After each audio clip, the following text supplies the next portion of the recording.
Shalom. Call all Yahbashim Yahushai.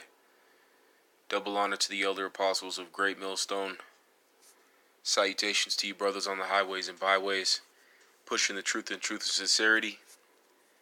This is the brother Yawadon from GMS Denver. I'm going to pick back up on my Conscience Awakening series, trying to advocate some basic principles, or known as milk in the scriptures, to initiate an individual into this truth, because that's what we're looking to do. The goal is to wake up the elect, the 144,000. All right, 12,000 righteous men from each tribe. All right, and then the 1/3 remnant as well, which consists of men, women, and children. Okay. So anyways, this is Genesis, the 27th chapter, 38th verse. And Esau said unto his father, Hast thou but one blessing, my father? Bless me, even me also, O my father. And Esau lifted up his voice and wept.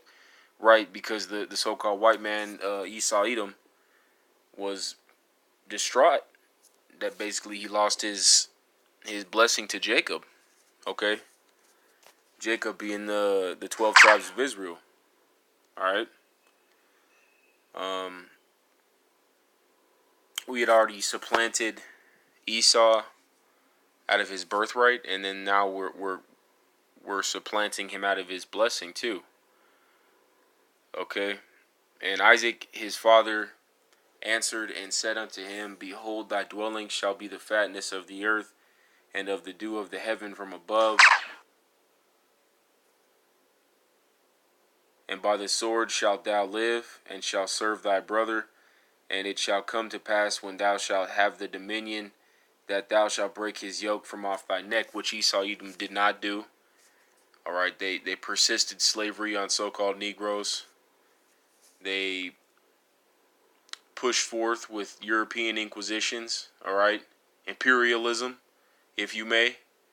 European imperialism, which is also known as Edomite imperialism, okay? Alright. We're living in Babylon the Great right now, which is America. Alright. The great whore. Alright. EU is the beast that was wounded but did live. Referenced in Revelations. Alright, so we're going to look at a parallel linear context to the scriptures right here.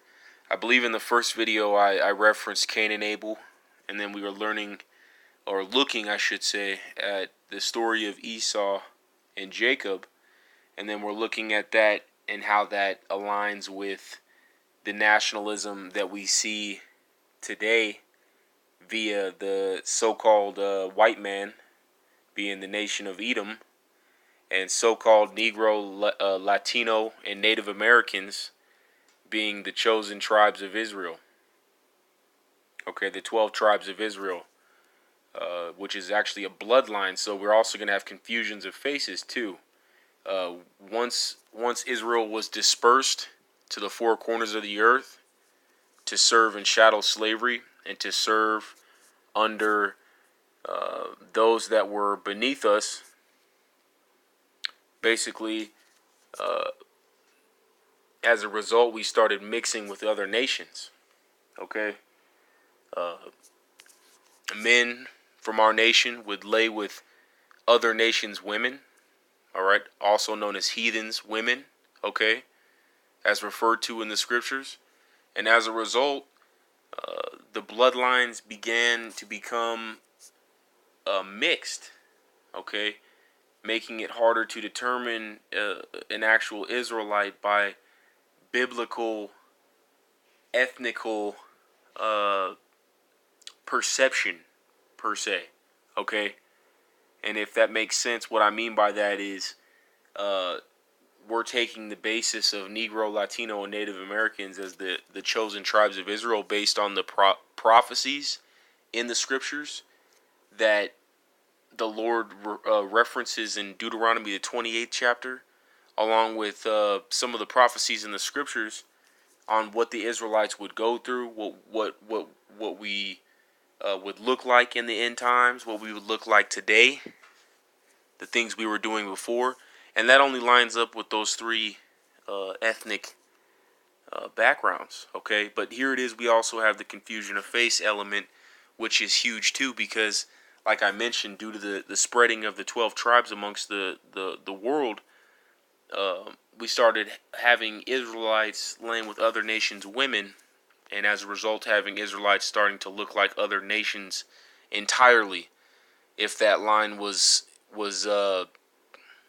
spread 3 or 4 times amongst the other nations, if that makes sense, okay? In my case, I would appear to be a so-called Caucasian, but I am not. My blood goes back to a so-called Negro, okay? My father's a so-called Negro. My grandfather as well.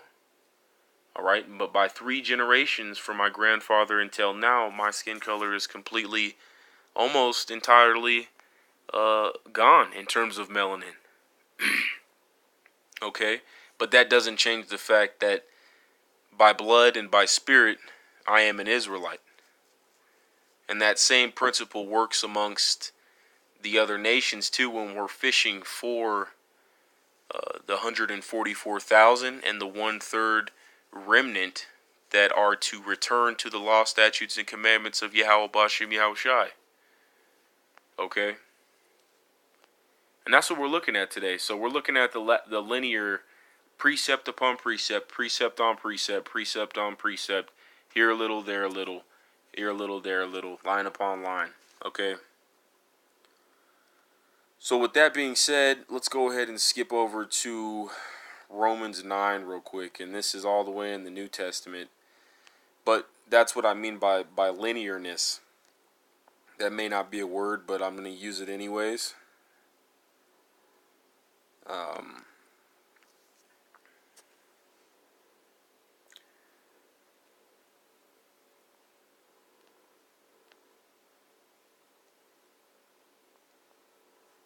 Yeah, I was like, man, am I tripping? No, I'm not tripping. Salak.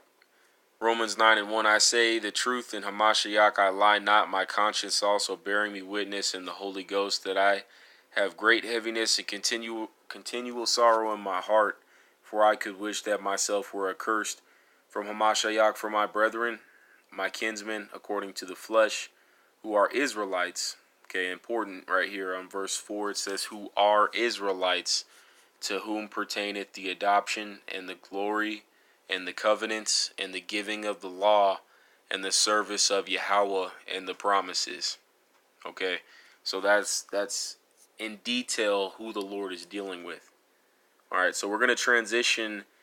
Instead of the name Jacob, we're going to look at Israel. All right, so now later in the scriptures we see references to Israel.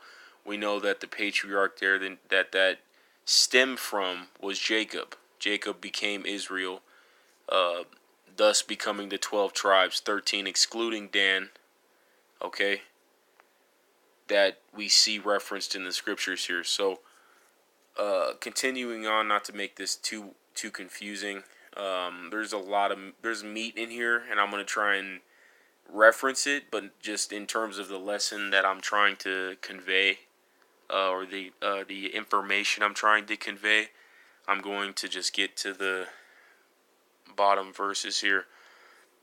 Whose are the fathers, and of whom as concerning the flesh Hamashiach came, who is over all Yahweh blessed forever, amen. So then that's talking about the patriarchy of the scriptures.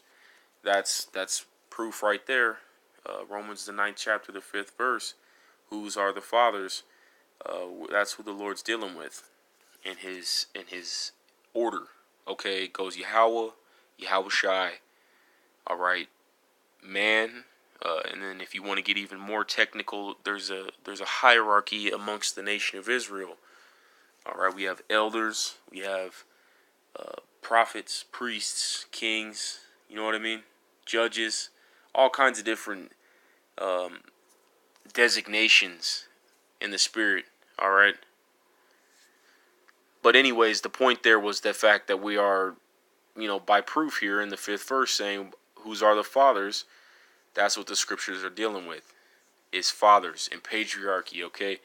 And we're going to look at here what became of Jacob and Esau, because that's an important reference point when we're trying to understand the scriptures and looking at the scriptures as a whole, when referencing other things, future prophecy, ancient prophecy, things that happened in antiquity, okay? Not as though the word of Yahweh hath taken none effect, for they are not all Israel which are of Israel, okay? And that's talking about the 2/3, man, which we're not really going to get too much into, because at this point, if you're in this second part, if you've caught this, then you're interested in at least enough to hear what I have to say about this, so that way you can look into this information for yourself. Okay, so you can start looking into these things and proving your own to your own self that Yahweh Bashem Yahweh Shai is the way. Okay, He's the light. He is our only salvation. He is our only answer. He's our physician, the healer, the one that's going to bring us away from our self-destructiveness. Okay, let's see. Neither because they are the seed of Abraham are they all children, but in Isaac shall thy seed be called. So furthermore, the Lord, through Paul, basically proving again that it's even more of a Shemitic, okay, culture. It's not a Semitic, because that's a whole other subject, but Shemitic, okay, because there's a line, there's a linear a form of regeneration through the Spirit, through antiquity, all the way from Genesis all the way to Revelation, okay, and that's the easiest way I can think of to explain that. But the two key points are Jacob and Esau, because Jacob became Israel and Esau became Edom, and that's critical in terms of understanding ancient prophecy and prophecy that was prophesied in ancient times for today. Okay, that's the perspective that we need to look at it as. Okay.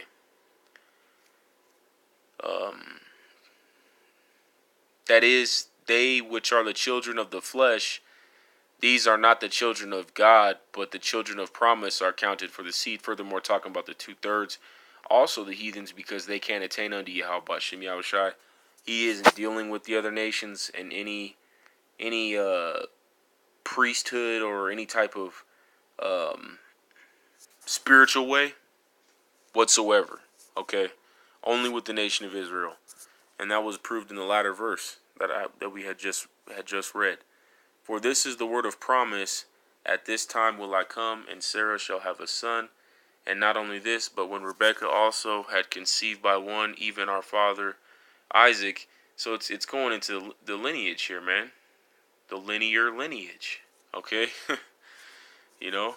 For the children being not yet born, neither having done any good or evil, that the purpose of Yahweh according to the election might stand, not of works, but of him that calleth. It was said unto her, the elder shall serve the younger. All right, and that goes back to Genesis, the 27th, well, not quite the 27th chapter, but the story of Jacob and Esau, okay? It was said to her, the elder shall serve the younger, okay? So that firstborn child, Esau, which became Edom, the Edomites, okay, shall serve the younger, which would have been Jacob, which became the nation of Israel, which are the so-called Negroes, Latinos, and Native Americans, okay? So that's the order. That is the order. And it's a lot of information. It's a lot of studying and referencing and indexing, okay, through the Elders of Great Millstone, man. But when you use the linear understanding of the scriptures, precept upon precept, that's the general way of one becoming able to perceive and understand the scriptures as a whole. Okay? As it is written, Jacob have I loved, but Esau have I hated. And that's through the Apostle Paul, the Spirit of the Lord, Yahweh Shem Yahushai, conveying that the Lord is not dealing with Esau. In fact, the Lord hates Esau. Okay, according to the 13th verse here. All right, Jacob has the Lord loved, but Esau has he hated. All right, so there's a clear separatism in terms of the nation of Israel and the nation of Edom. But then that's where you start to see the lines drawn between so-called black and so-called white. Two parallel opposites. And yet it's still argued beyond comprehension where the other is a great millstone and where GMS gets our so-called interpretation from. Anyways, I'm going to cut it there. Last one was way too long. I hope I did this justice. I'm going to keep trying to make these milk videos. Hopefully this was edifying. Shalom.